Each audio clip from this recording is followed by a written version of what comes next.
penjelasannya.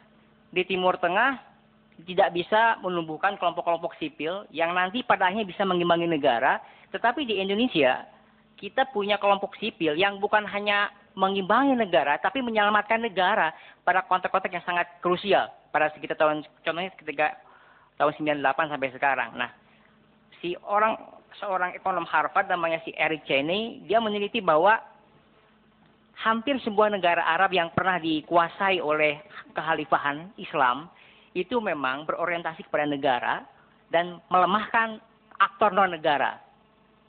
Tetapi di negara di mana yang tidak pernah dikuasai oleh kerajaan Islam atau kekhalifahan Islam, mereka punya kekuatan di luar negara. Maka itu dengan aktor non negara atau civil society.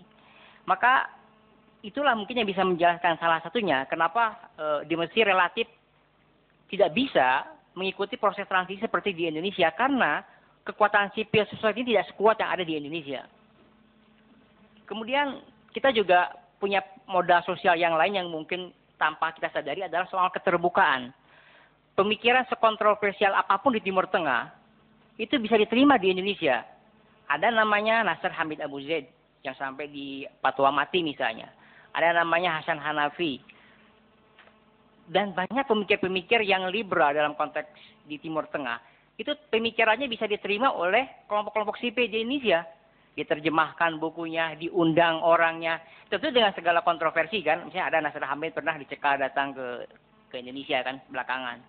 Tetapi secara dialektis, masyarakat Indonesia, beberapa kelompok bisa menerima pemikiran itu. Bahkan secara aktif menerjemahkan buku-buku pemikir-pemikir yang kontroversial ini.